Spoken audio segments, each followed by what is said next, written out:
Me Olufifehan Allah. But yeah, it means God has favored me and God has shown his love. And then the last name, which is Allah, which is the shortest, means wealth. Well, I'm going to do a couple of pieces. And the first one is called Every 3 Seconds. And if you blog, every year bloggers have this thing called Blog Action Day.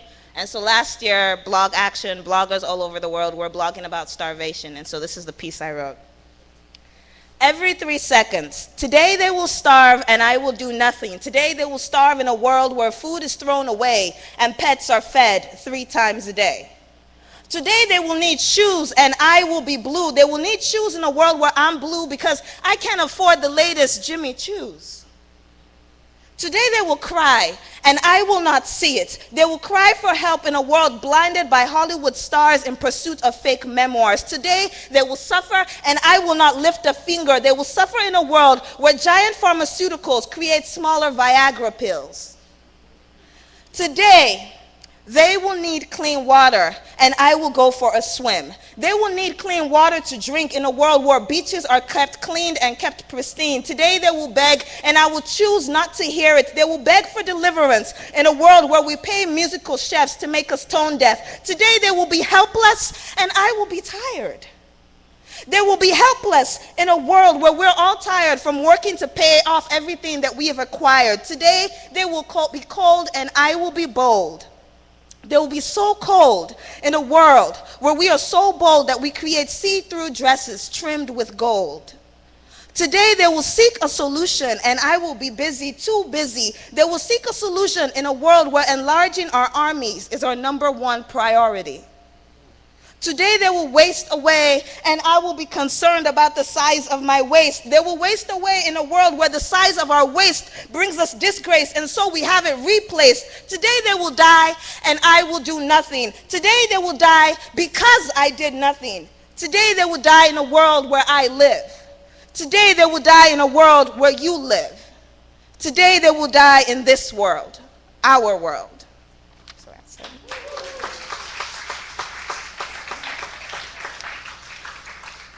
Okay, so this one is called Dear Human Part 2, and I always have to preface this by saying Part 1 came before Part 2, but I always say Part 2 before Part 1 because in my head it works that way. So I'll give you Part 2. And basically, I have a lot of issues, and everyone that knows me knows, Kemi has issues. So it's like God talks to me, and when he talks to me, it's just like, you have to put it down because I know I'm going to forget because one day I'm not going to want to wake up. And so, writing it down makes me remember that, yes, he did reveal this to you. And so I'll just share it with you. Dear human, I love you.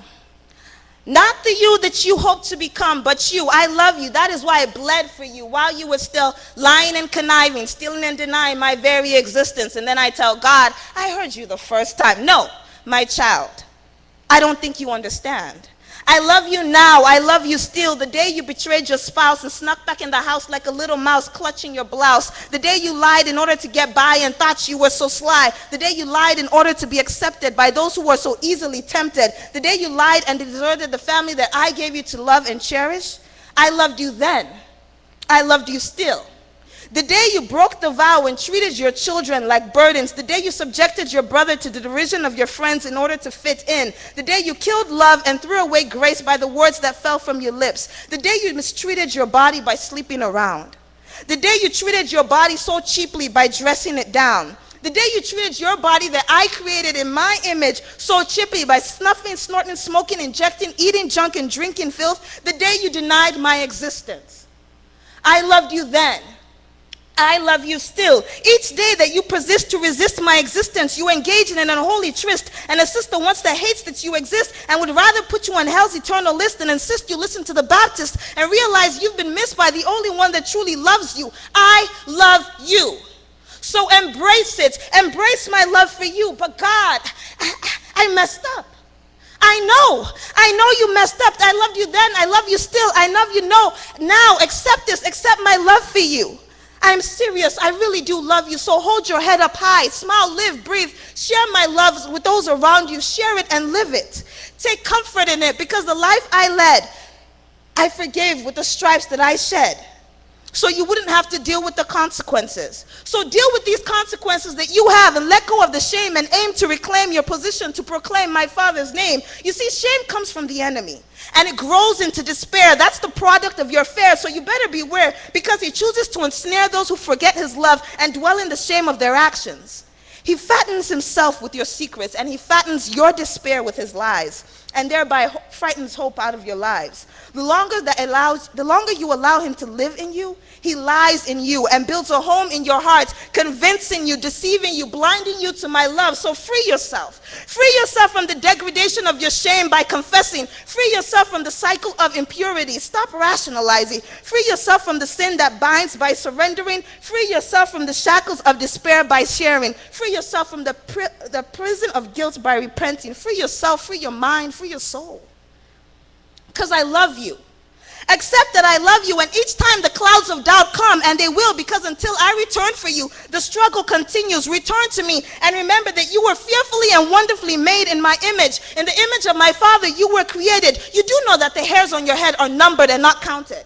So each time you decide to trim number 4, 5, 6, 4, 5, 7, skip number 4, 5, 8, and trim number 4, 5, 9, I know each eyelash is placed on your eyelid at a particular angle in order to shield your eyes from harmful objects. Each bone in your body is crafted for a specific purpose. Each organ is sized to fit the unique size of your body that Hollywood tries to stylize and therefore downsize the beauty that is you. Each talent is given for a unique mission that only you can accomplish. So stop with this childish dream to be accepted by society. Abandon the Disney dream Cinderella and embrace your destiny. Get rid of the desire to fit a mold. This mold has been created by the enemy to bind you and shackle your innovation to mediocrity. He tries to fashion you into little cookie cutter versions of himself without personal depth and goals, and still you follow. How shallow. You sing his songs and dance to his beats. You wear his clothes and you think you're elite. Blinded by deceit, you compete with each heartbeat to retain your seat at his table. Look, my child, I love you. Your brilliance is made perfect in me. Your individuality is made perfect in me. Your distinctiveness is made perfect in me. Your matchless soul is made perfect by my matchless grace. So live in me. Live free in me. Accept this love. Reclaim what is rightfully yours and live it out with love. Wow.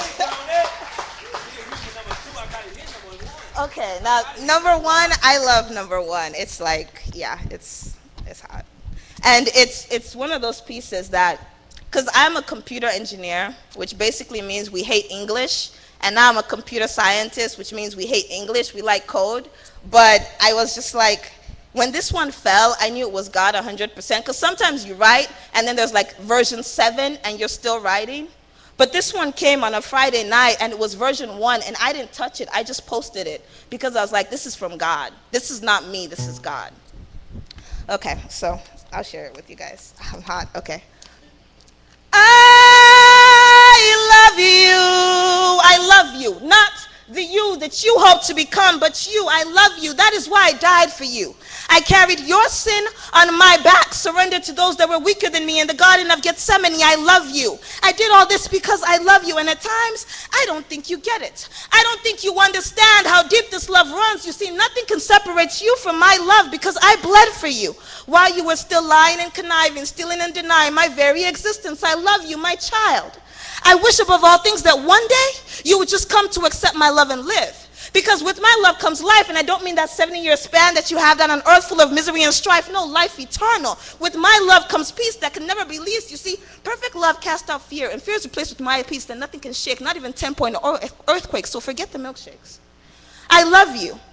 Are you beginning to understand the depth? Can you try and comprehend the width? Let me try and put in words that you might understand. The seas obey my command, and so I allowed man to reprimand me. The seas obey my command, and yet I felt man's hate firsthand. The heavens serve as my footstool, and so we fled under Herod's rule. The sky is my canvas, and so I endured man's bias. The mountains bow in my presence, and so I became the son of human parents in order to bear my heavenly Father's vengeance. The planets rotate according to my will, and so I brought goodwill that was received with a chill. The ocean stands still on the shores of beaches, and so I was surrounded by those who needed leashes. I taught the classes on lightning flashes, and so for you, I received 40 lashes. Rain is at my beck and call, and so I ended up having to crawl in order to ensure Satan's downfall. I school thunder on the roar, and those who were created to adore treated me with rancor instead of as their savior. They told what I wore just means the king of a poor. What an eyesore.